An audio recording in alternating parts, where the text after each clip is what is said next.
Okay, so here we are at the assault on Malmo, and quite a ways in. It's turn 9. We're at what seems to be the high point so far of Danish successes. It's hard to tell. They've had successes spread about the walls before, but at this point, they've got sort of a concentrated success around this. I don't know which gate this is, but just surrounding here. Now, they failed on their last attempt to drop an assault bridge across here, but they did manage. They've got 3 people on the wall. They got somebody in the city. Once you get into the town itself, the Danes immediately take a formation hit, even an open formation or whatever, because they're looting. So that kind of hurt things, but I wanted to get them off the wall so that I could make room for better units, and it just seemed like the thing to do, the way to get forces off. Got 1 Swedish heavy infantry sitting back here, kind of struggling to try to provide some defense against the guys who are pouring in. Another heavy's here in open formation. That's probably going to do a pretty hefty number on this guy. That's a heavy too, but we'll see. It's just there is going to be a counterattack there to try to stem this breach. Over here, I think these are all lights, and they're actually. Well, this guy's on the wall. This guy's not. It's a heavy here. I don't really want to move him when I got a guy in open formation here, but I think I'm going to probably turn him into open formation too. Just try to get enough mobility that I can drive the Danes off the wall. So it's come down to 1 gamble, 2 bridges, 3 wall spaces. The Swedes still have to go though, so this is kind of the picture before the Swedes get their counterattacks. We'll see if they make much progress. So at the end of 7 turns, 9 turns, one thing we notice is we lost a commander. That brings something up. I had been cheating the whole time. I'll put him on in a moment. I'd been playing, this is the Danish engineer. I'd been playing with him as army commander. Something in the rules format that one of the few things that's bugged me about Musket and Pike is the scenario setup instructions aren't, I think, as easily accessible and usable as possible. One of the things is a lot of key setup information, first of all, and this is common to GMT, is put in sort of an addendum area here, senior wing commanders, retreat state, I don't know. But the actual commander is put in place, the army commander. I mean, it's clear enough, it's just there's so much information. I guess it's reasonable that I made a slip. But something in me is used to the old format of the way game companies used to put setup information. It was all pretty much in a block, and you read it, and you saw it, and you put it there.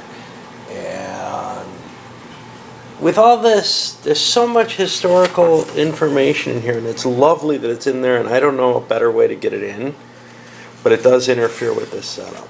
And it kind of saddens me, because it's nice when you just want to play the game to be able to find what you need.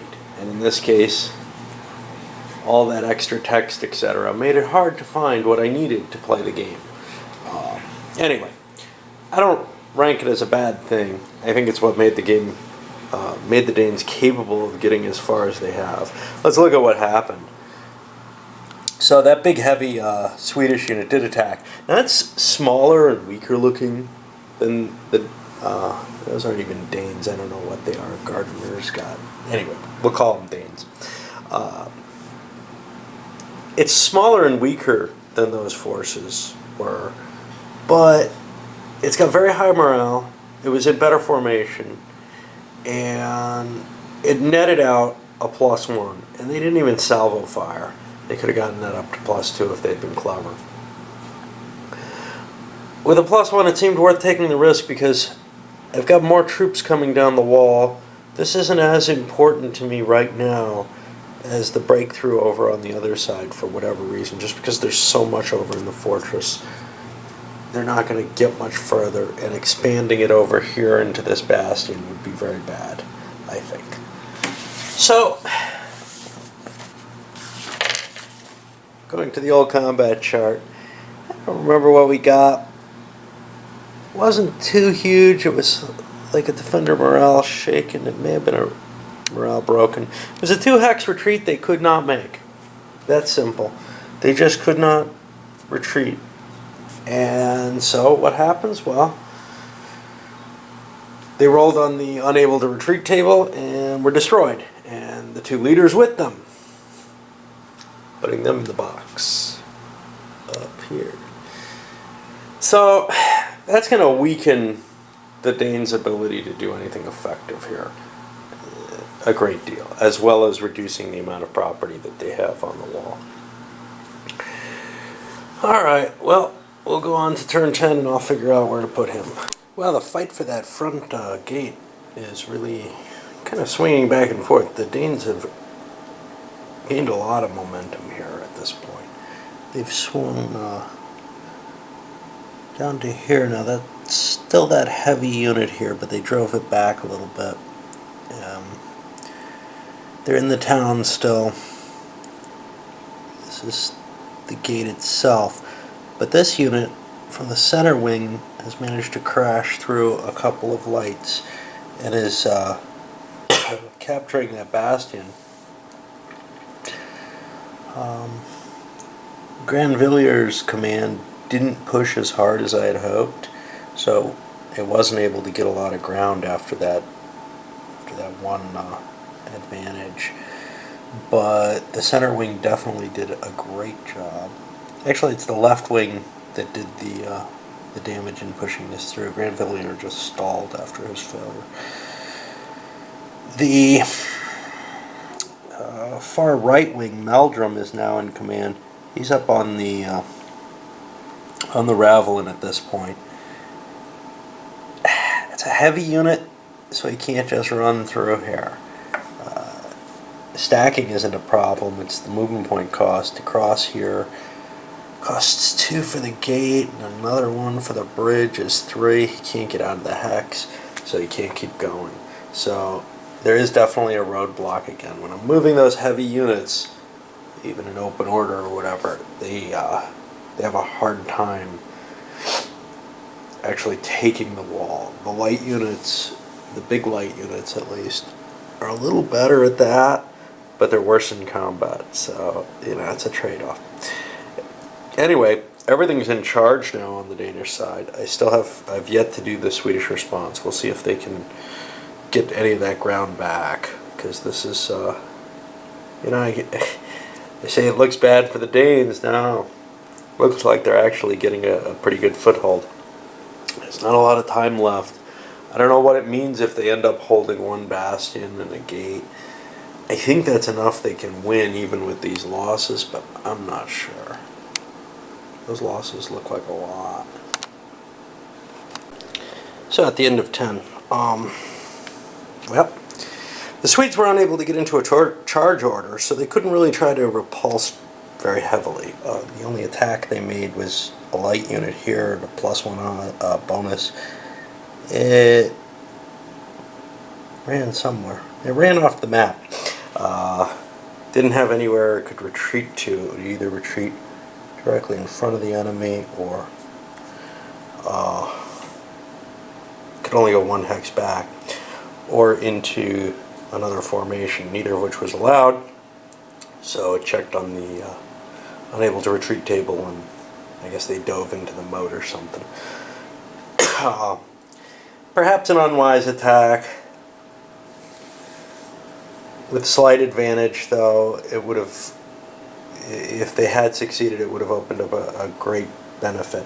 That's one of the things here. The attacks are going to be sometimes even to your detriment, but worth making because of the risk, the possible gain, sometimes at low risk. In this case, the risk wasn't tiny. Losing another bastion artillery space might not be too good, but it's not that big a deal. The important spaces are at the bridge. Currently that's Danish. We need to cut that territory down, and that didn't happen. They didn't get a continuation. Didn't move all my pieces either, but probably should get a couple of these guys in the castle moving. But otherwise, everything's pretty much done. Well, as time's winding down, we're on the 11th turn, the situation's becoming even more chaotic than it was. The left wing has advanced and pushed forward, doing a pretty good job of getting close to the citadel. Drove off an attack by the Swedes from within, not the citadel, but from within the bastion over here. Activated the center next, and they had a unit here, attacked into the town, got defeated. Not great odds, +1 again. That's the best I can seem to do. Even the town gives a -2 to combat results, to close combat, which isn't that much less than, straight wall does. Well, it is the same as straight wall does. So attacking inside the town is difficult. But I was trying to clear some space, ended up routed.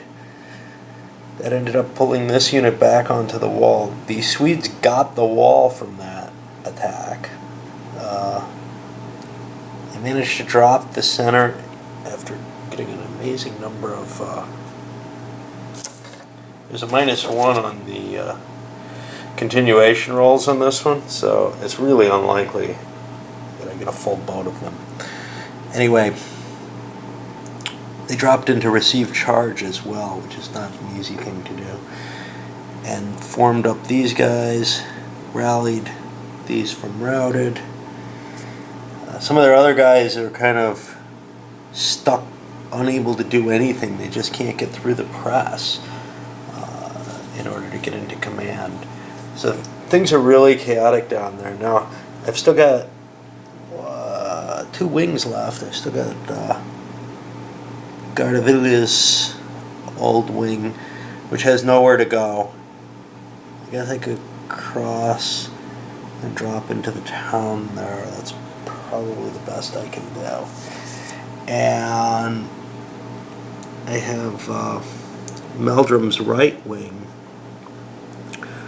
which has to fight its way through the gate again, because that's fallen.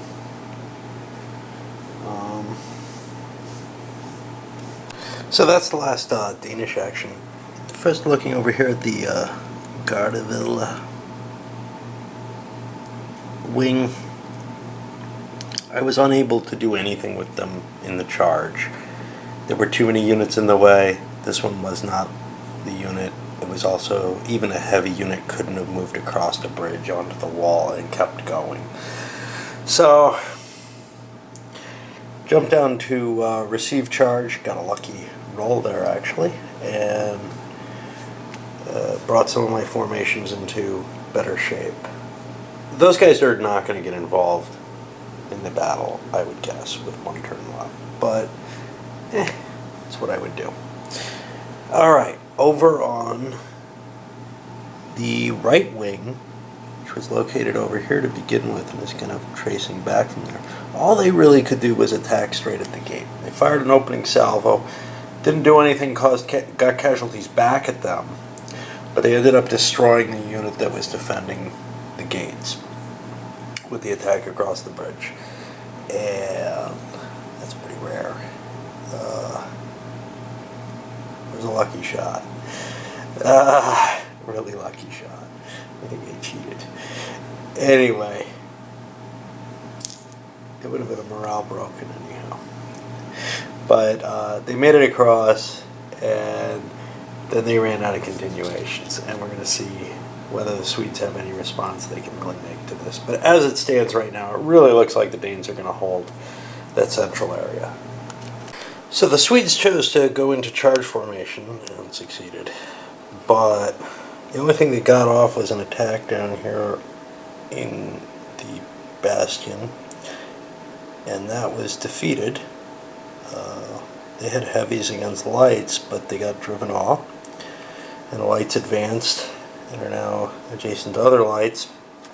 It looks like that entire bastion has fallen to the Danes at this point. They've got a gate and the whole causeway across. Yes, it's another turn to go, but it's looking pretty bright for the Danes.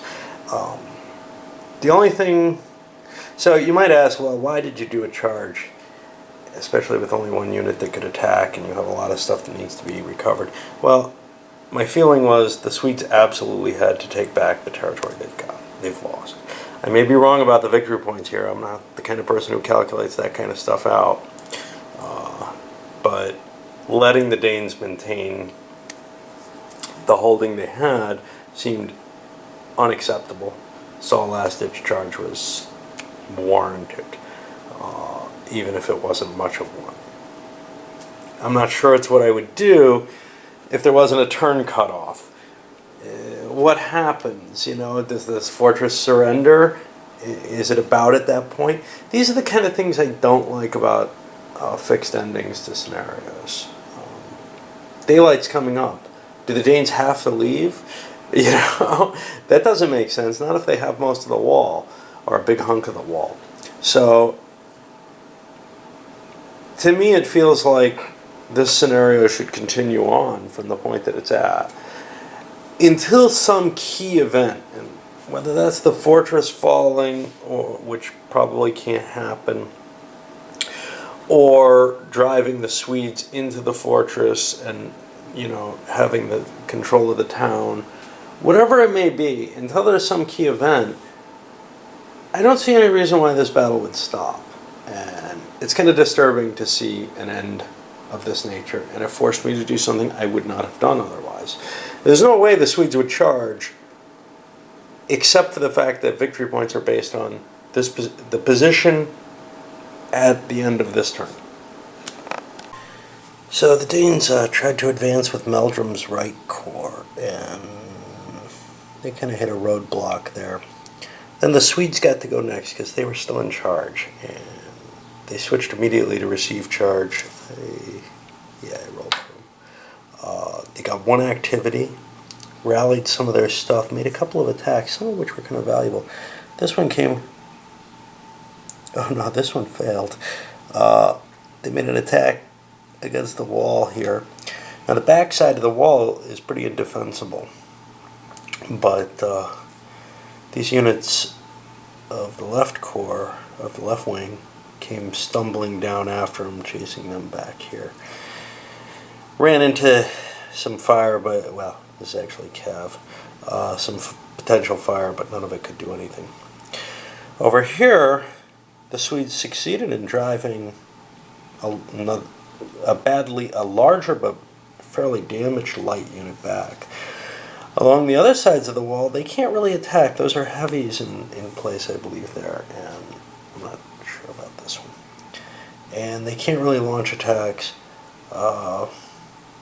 They want to, because they would have the advantage, which is why the heavies aren't counterattacking them. Town hexes are of value in the game, but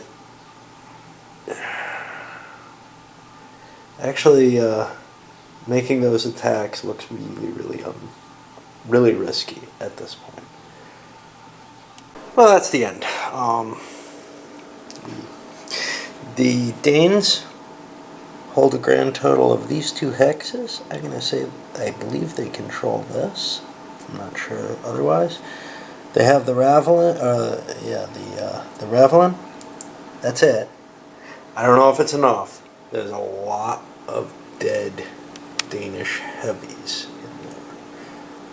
A lot of dead lights on both sides. They're not worth much, if anything, if I recall. I don't think they're worth anything at all. Cans, I think, are specifically excluded in this one. So the question is, how many points did they get? They couldn't advance into the town. This unit's Swedish. He finally decided to make that attack. That was not a heavy up there, it was a light, so the attack was worthwhile. But this is all there is. I'll be back with the point count in a moment. Alright, so here are the respective dead piles. The Swedes, this is just stuff that counts. The Swedes lost 2 heavy infantry. The Danes lost, what is that, 12 of them, plus pretty much all their leaders. Well, I counted up the points for the terrain that the Danes held, which is some 60 points, 40 for holding the gate open, and 10 for the 2 hexes, 10 each for the 2 hexes of the one bastion they had. Now, there were other times high water marks where maybe they had part of this or whatever, but they don't own it right now. They ended up tied with those points at 70 each. So I had to go on the board and start counting the counters. Now this is one thing I just want to mention. The system as a whole always has a problem with kind of being what I guess some people would call fiddly. Big stacks of counters, a lot of stuff to keep track of in one space. I tried to make it easier by notating with the open order, but it is a troublesome thing, especially with these kind of slickery counters. They're harder to grab even with tweezers. So that's something just to keep in mind. If you don't have a lot of manual dexterity, this may not be the best system for you. I have trouble with it. I don't think anybody wouldn't in terms of the stacking, unstacking, bumping things. This particular scenario is especially hard for that. I mean, you can just see not only is there massive forces, but the stacks are quite large. We got these extra disabled cannons under everything. It's hard to, and you have additional stacking where the cannons underneath can fire from within the stack. So there's a lot going on